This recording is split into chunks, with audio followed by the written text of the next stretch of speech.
ಬನ್ನಿ ಸ್ನೇಹಿತರೆ, ನಮ್ಮ ನಮಸ್ತೆ ಹಿಂದೂಸ್ತಾನ್ ಮೈಸೂರು ಇಂದಿನ ಎಪಿಸೋಡಿಗೆ ಎಲ್ಲರಿಗೂ ಸ್ವಾಗತ ಸುಸ್ವಾಗತ. ನೋಡಿ, 2024 ಇಸ್ವಿ ಇನ್ನೇನು ಎಲೆಕ್ಷನ್ ಬಿಸಿ ಶುರುವಾಗ್ಬಿಟ್ಟಿದೆ. ಏನೋ ಇಂಡಿ ಬ್ಲಾಕ್ ಅಂತೆ, ಆ ಇಂಡಿ ಬ್ಲಾಕು ಛಿದ್ರ ಆಗೋಗ್ಬಿಟ್ಟಿದೆ. ಈ ಪಪ್ಪು ಲೀಡರ್ ಆಗಿರೋವರೆಗೂ ಒಗ್ಗಟ್ಟು ಸಾಧ್ಯನೇ ಇಲ್ಲ. ನೋಡಿ, ಇವ ಹಿಂಸು 1885 ಇಸ್ವಿಯಲ್ಲಿ ಕಾಂಗ್ರೆಸ್ ಸ್ಥಾಪನೆ ಮಾಡ್ತಾನಂತೆ. ಆತ ಸ್ಥಾಪನೆ ಮಾಡಿದಾಗಲೇ ಹೇಳಿದ್ದ, ಸ್ವಾತಂತ್ರ್ಯ ಬಂದ ತಕ್ಷಣ ಕಾಂಗ್ರೆಸ್ನ ವಿಸರ್ಜನೆ ಮಾಡಿಬಿಡಿ ಅಂತ. ಇವರೇನು ಮಾಡಿದ್ರು, ಕಾಂಗ್ರೆಸ್ನವರು ಡಿವೈಡ್ ಆ್ಯಂಡ್ ರೂಲ್ ಪಾಲಿಸಿನ ತಮ್ಮ ಅನುಕೂಲಕ್ಕೋಸ್ಕರ ಇಟ್ಕೊಂಡಿದ್ರು. ಅದನ್ನು ಮುಂದುವರಿಸ್ಬಿಟ್ಟು ಅವ್ರೇನು ಮಾಡಿದ್ರು, ಇನ್ನೂ ಸ್ವಲ್ಪ ಸ್ವಾತಂತ್ರ್ಯ ಕೊಡೋದನ್ನು ಮುಂದೆ ಹಾಕೋಣ ಅಂತ ಅಂದ್ಬಿಟ್ಟು ಏನು ಮಾಡಿದ್ರು, ಇದನ್ನು ಜಾಸ್ತಿ ಎತ್ತು ಕಟ್ಟಿದ್ರು ಮುಸಲ್ಮಾನರನ್ನು ಮತ್ತು ಹಿಂದೂಗಳು. ಅದು ಮುಂದುವರೆದ ಭಾಗವಾಗಿ ಏನಾಯಿತು, ನಮ್ಮ ಇಂಡಿಯಾ ದೇಶ ತುಂಡಾಯಿತು. ಹಿಂದೂಸ್ತಾನ ಅಖಂಡವಾಗಿರ್ತಕ್ಕಂಥ ಹಿಂದೂಸ್ತಾನ ತುಂಡಾಯಿತು. ಪಾಕಿಸ್ತಾನ, ಈಸ್ಟ್ ಪಾಕಿಸ್ತಾನ, ವೆಸ್ಟ್ ಪಾಕಿಸ್ತಾನ ಆಯಿತು. ಮಧ್ಯ ಉಳ್ಕೊಂಡಿದ್ದು ಮಾತ್ರ ಹಿಂದೂಗಳಿಗೋಸ್ಕರ ಹಿಂದೂಸ್ತಾನ. ಇದು ಮಾಡಿದ್ದು, ಇದರ ಜನಕ, ಇದರ ತಂದೆ ಏನು ಅಂತಂದರೆ ಬ್ರಿಟನ್ ಅಂತ ಹೇಳಬೇಕು. ಯುನೈಟೆಡ್ ಕಿಂಗ್ಡಮ್ ಅಂತ ಇವತ್ತೇನು ಕರಿತೀವರು. ಭಾಳ ಕಂತ್ರಿಗಳವರು. ಅವ್ರು ಏನು ಅಂದರೆ ಅವ್ರಿಗೆ ದುಡ್ಡು ಬೇಕು ಅಷ್ಟೇ. ಅದಕ್ಕೆ ಏನು ಬೇಕು ಅದು ಪೂರಕವಾಗಿ ಮಾಡ್ಕೊಂಡು ಹೋಗ್ತಾರೆ. ದುಡ್ಡು ಮಾಡ್ತಕ್ಕಂಥ ಎಲ್ಲ ಮಾರ್ಗಗಳು ಅವ್ರು ನ್ಯಾಯ ಅನಿಸ್ಬಿಟ್ಟಿತ್ತು ಅವತ್ತು. ಆ ದೃಷ್ಟಿಯಿಂದ ಅವ್ರನ್ನ ಎಷ್ಟು ವಿರೋಧ ಮಾಡಿದ್ರು ಸಾಲದು. ನೋಡಿ, ನಾವು ಹಿಂದೂಗಳು ಯಾರನ್ನಾದರೂ ಫಸ್ಟ್ ವಿರೋಧ ಮಾಡಬೇಕು ಅಂದರೆ ಬ್ರಿಟಿಷ್ರನ್ನ ಇದು ಮಾಡಬೇಕು.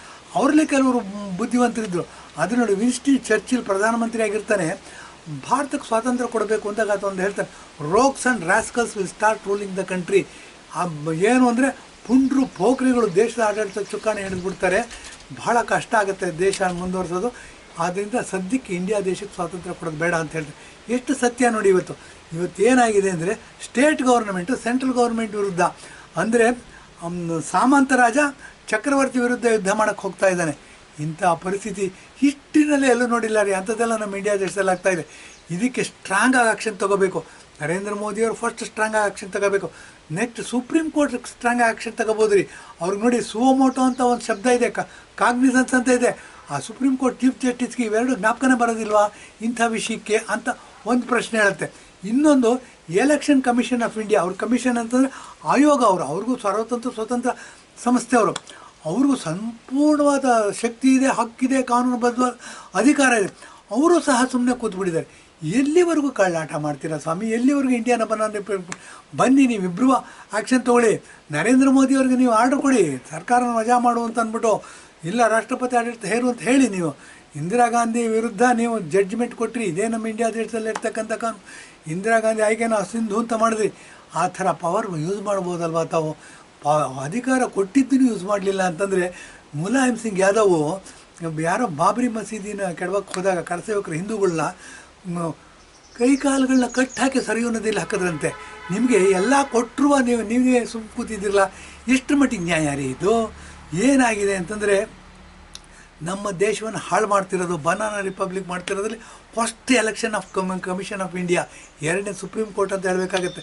ಬನ್ನಿ, ನರೇಂದ್ರ ಮೋದಿಯವ್ರಿಗೆ ಆರ್ಡ್ರ್ ಮಾಡಿ, ನೀವು ಇವ್ರನ್ನ ಎಲೆಕ್ಷನ್ ಸರ್ಕಾರನ ವಜಾ ಮಾಡಿ, ಮತ್ತೆ ಎಲೆಕ್ಷನ್ ಮಾಡಿ, ರಾಷ್ಟ್ರಪತಿ ಆಡಳಿತ ಜಾರಿಗೆ ತನ್ನಿ, ಇವ್ರನ್ನ ಯಾರನ್ನು ಎಲೆಕ್ಷನ್ಗೆ ಕಂಟೆಸ್ಟ್ ಮಾಡಬಾರ್ದು, ಆ ಥರ ಆರ್ಡ್ರ್ ಮಾಡಿ ಅಂತ ಹೇಳ್ಬೋದು. ಯಾಕೆ ಹೇಳ್ತಿಲ್ಲ? ಎಲ್ಲಿ ಹೋಯ್ತು ನಿಮ್ಮ ಸುವೋಮೋಟೋ? ಎಲ್ಲಿ ಹೋಯ್ತು ನಿಮ್ಮ ಕಾಗ್ನಿಸನ್ಸ್ ಅಂತ ಕೇಳಬೇಕಾಗತ್ತೆ. ಎಲೆಕ್ಷನ್ ಕಮಿಷನ್ ಆಫ್ ಇಂಡಿಯಾ ಯಾರ್ಯಾರನೋ ಕಳಿಸ್ತೀರಾ, ಏನೇನೋ ಮಾಡ್ತೀರಾ. ಇದು ಸಿಂಪಲಾಗಿ ಕಾನೂನು ಎದುಗಿರೋದು ಗೊತ್ತಾಗೋದಿಲ್ವ ಸ್ವಾಮಿ ನಿಮಗೆ ಅಂತ ಕೇಳಿದ್ರೆ? ನೋಡಿ ಏನಾಗುತ್ತೆ ಅಂತಂದರೆ, ಈ ಥರ ಮಾಡಿ ಕಣ್ಣು ಮುಚ್ಕೊಂಡು ಕಳ್ಳಾಟಗಳನ್ನ ನೋಡ್ತಿರ್ತೀರ ನೀವು. ಇದರಿಂದ ದೇಶ ಎಕ್ಕುಟ್ಟು ಹೋಗುತ್ತೆ, ದೇಶ ಛಿದ್ರವಾಗಿ ಹೋಗುತ್ತೆ. ಇವತ್ತು ಸ್ಟೇಟ್ ಗೌರ್ಮೆಂಟ್ ಸೆಂಟ್ರಲ್ ಗೌರ್ಮೆಂಟ್ ಮೇಲೆ ಯುದ್ಧ ಮಾಡ್ತಾಯಿದೆ. ನಾಳೆ 4 ಸ್ಟೇಟ್ ಗೌರ್ಮೆಂಟ್ಗಳು ತಮ್ಮ ಪೊಲೀಸ್ ಫೋರ್ಸ್ನ ತಂದು ಸೆಂಟ್ರಲ್ ಗೌರ್ಮೆಂಟ್ ಯುದ್ಧ ಮಾಡಿದ್ರೆ ಏನಾಗುತ್ತೆ ಅನ್ನೋದು ಪರಿಜ್ಞಾನನೇ ಇಲ್ವ ನಿಮಗೆ? A stitch in time will save 9 ಅಂತ ಹೇಳ್ತೀವಿ. ಬನ್ನಿ, to now is the right time. ಮತ್ತು ಯಾರು ಹಿಂದೂಗಳಿದ್ದಾರೆ ಅವರಿಗೆಲ್ಲ ದೇಶಭಕ್ತಿ ಭಾವನೆ ಜಾಗೃತವಾಗಲ್ಲೇ ಹಾಗೇ ಇರುತ್ತೆ. ಯಾಕೆ ಅಂತಂದರೆ, ಟ್ಯಾಕ್ಸ್ನ ಕ್ಯೂನಲ್ಲಿ ನಿಂತ್ಕೊಂಡು ಕಟ್ತಾರೆ. ಕಳ್ಳಾಟ ಮಾಡೋರಿದ್ದಾರೆ.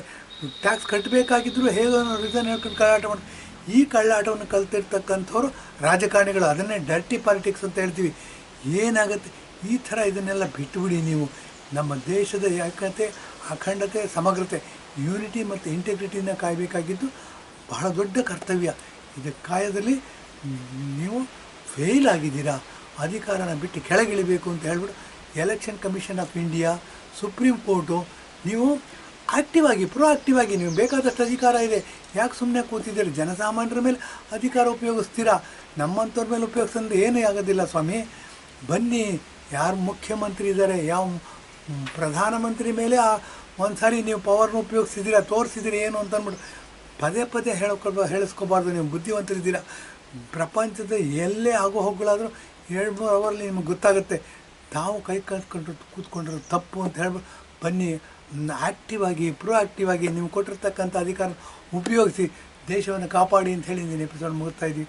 ಧನ್ಯವಾದ, ನಮಸ್ಕಾರ.